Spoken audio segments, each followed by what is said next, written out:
Hello and welcome to Questionable Car Club. My name is James and today I'm showing you this 1970 Citroen DS. And this isn't just a car that I've borrowed, I actually own it and I can't believe it's mine.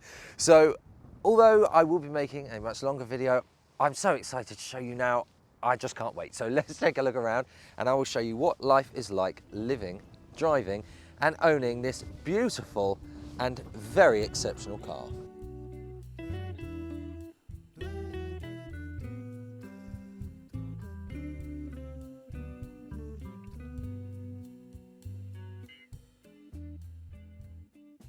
And now I'm inside the car and the wind stopped blowing me to death, I can tell you a little bit about this specific car. So obviously, as I say, it was 1970 built and it came over to the UK in 1998. This is not its original colour. Its original colour is called platinum blue and there are some little traces of it, but it was resprayed to the last owner's taste. In this, I would actually say I prefer this colour.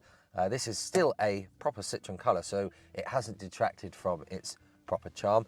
In an ideal world, think I'd have liked mine in green, but the more I drive this, the more I love it. The only thing that I've changed on it so far is the colour of the wheels. I have changed those to cream because I thought cream and chrome was a nice sort of 50s era car, which obviously is the era that this car was first conceived. The thing is with this car, everybody loves it, and I mean everybody. I have multiple people every day asking me to come and take pictures with it, if they can see it rise up and drop. I had a child who probably was about 10 years old the other day say to me, "Oh, that's on an air suspension, isn't it?" I don't know how he had that knowledge, but it really did give me some sense of hope for the future.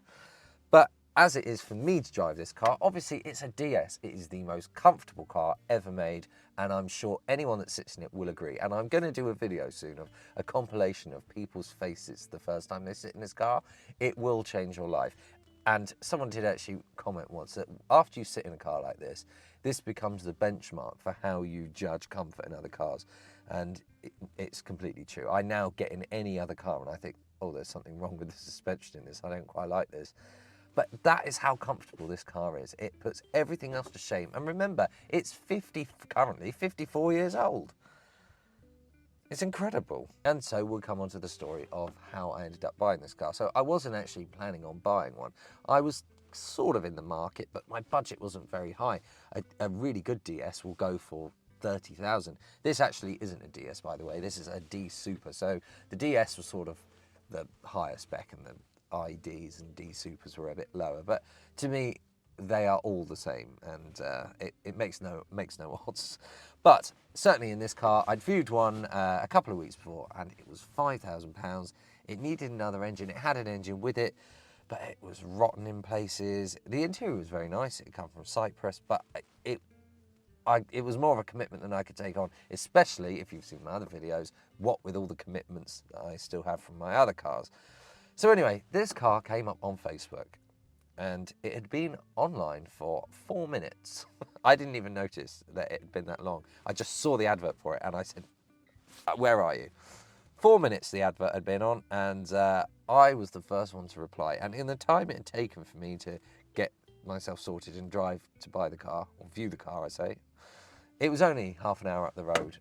4 more people had messaged the guy, and someone had offered him a swap for a GSA. But he was downsizing, so he didn't want to have any more cars, and I was there first. Early bird gets the worm. And I thought, being so close to home, how could I not look at it? And it was probably meant to be. So anyway, I got there, and here it was, parked in a barn. And I absolutely fell in love with it. I had actually seen it a couple of years before at some car shows, and obviously it was a DS, and I was like, oh, that's very nice, it's a DS.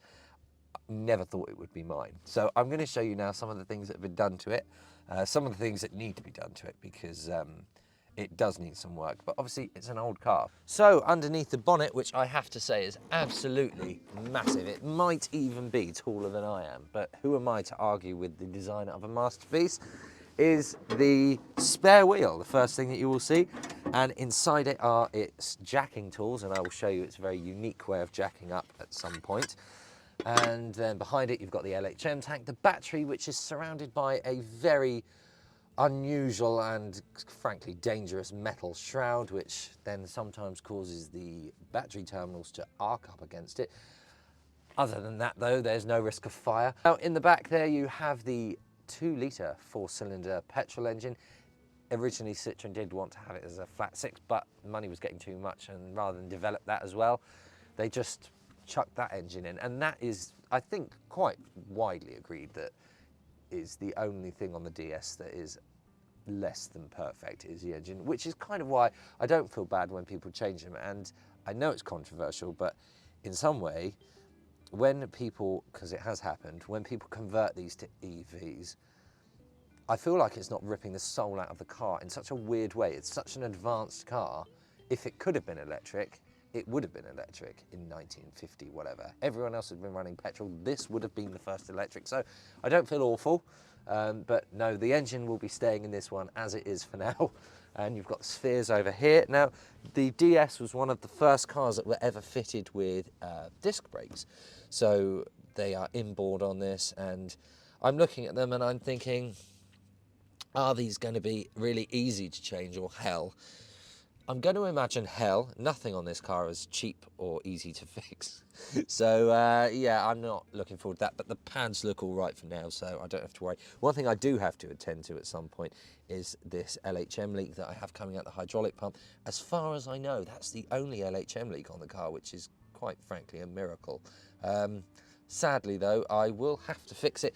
It might be leaking out of this pipe here actually. I don't know where else it could be, but because it's under the bonnet, I have a habit of forgetting it's there, but I will have to get around to it. Obviously this car's carbed. I don't know much about carbs.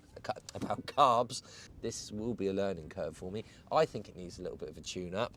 It will get done, and someone who is a little bit older is going to have to show me how you service one of these things. Something I'm going to have to learn, but I'm excited to do it because I love learning about anything that's from times gone by, because in my mind they were better. But I would say I probably would just have preferred in a fuel injection one, although the fuel injection ones do have a habit of catching fire, and I'd rather mine didn't do that.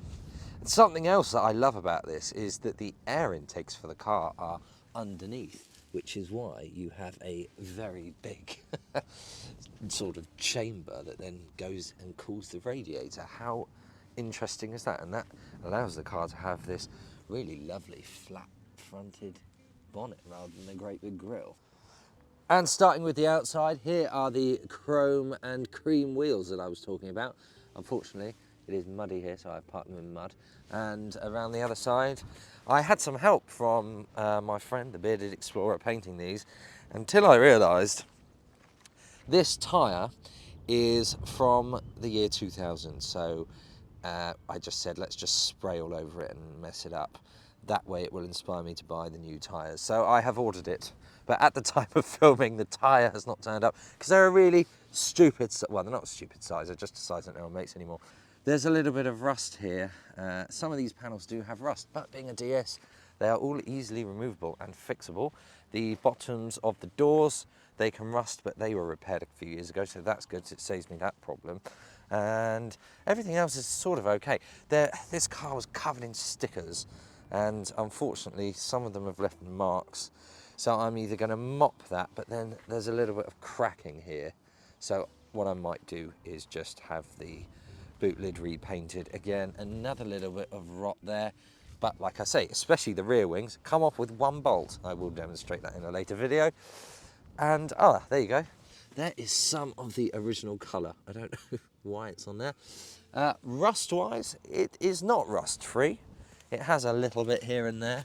There's, you know, some down there. It's not completely rotten. I, however, yesterday did discover that there is a bit of rot under here on the back, and that it might require the fuel tank to be removed. So I will not be looking forward to that. And I'm basically going to save up a whole bunch of money to get this car done in the summer. Interior, that's been retrimmed, as you can see, very nicely. And the back is a little bit of a different story though, because these cars do suffer from C-pillar rot, and they seem to rot down here. Now Clement, if you watch a channel called Up and Down, used to be my DS, and although Clement is now dead, Clement was very rotten in these areas. So again, me and the Bearded Explorer patched that C-pillar up, and that is not an acceptable repair for a car of this caliber. But water was leaking in, it was going down the back, it was just going to make everything a complete mess. So that is a temporary fix that will not be staying there, and that will be repaired properly. There is this sort of trim that goes up the back there. These louver blinds, I love them. My God, do they rattle, but they look very nice. So I've allowed them to stay. There is a problem with these door cards, which is kind of, I think that they were for a slightly different door shape, so they don't fit properly. So I need to get those put in. That's kind of annoying. And when you shut the door, they rattle. You can get a retrimmed set, but they're about £800. I'm not really ready to spend that yet. The dashboard, this is probably a nice little afternoon repair job. So that is just flaking off. I'm not sure if that's original. I would imagine it could be with how bad it is. But again, that's just some vinyl leather. That should clean up.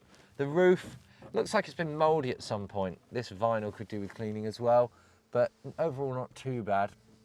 There is a tiny little leak that sometimes comes through here, which means the roof rails in here are rotten. And in order to fix that, you have to take the roof off. But being a Citroen, it is fiberglass. So although it's not awful to take off, it is a pretty involved job. So I'm not looking forward to that. I've only noticed it do it once. It's behaved since. So I am just hoping that that doesn't return. But yeah, for now, that's the most of the interior.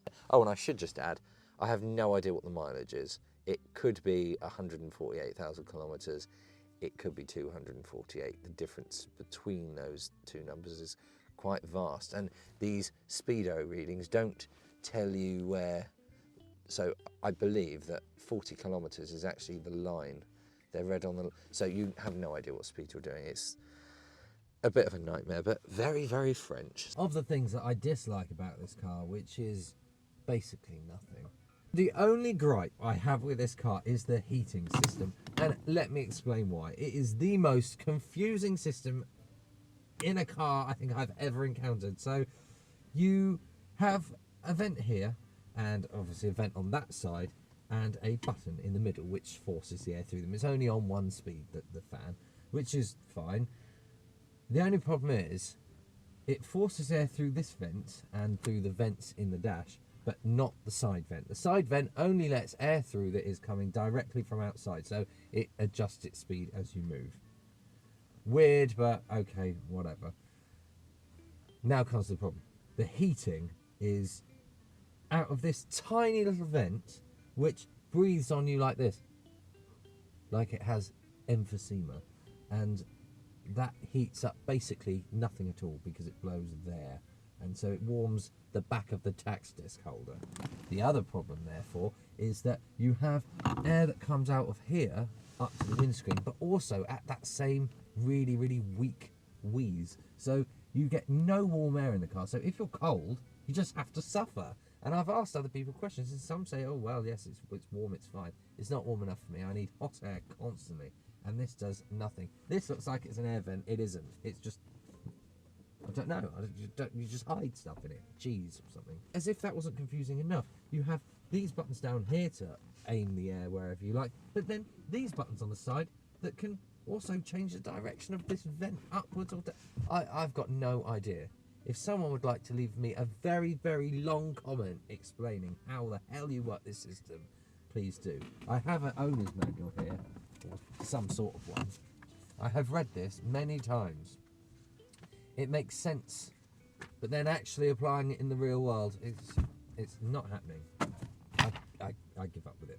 So if you know anything more about this incredibly complex system, or even just how to hack it so that you can have warm air blowing at you, please do write in the comments below. But for now, I think that covers all of the most basic parts of this car and the story of how it came to be mine. So there will be more videos on it. Please stay tuned for the channel. Make sure that you like and subscribe, of course, for more.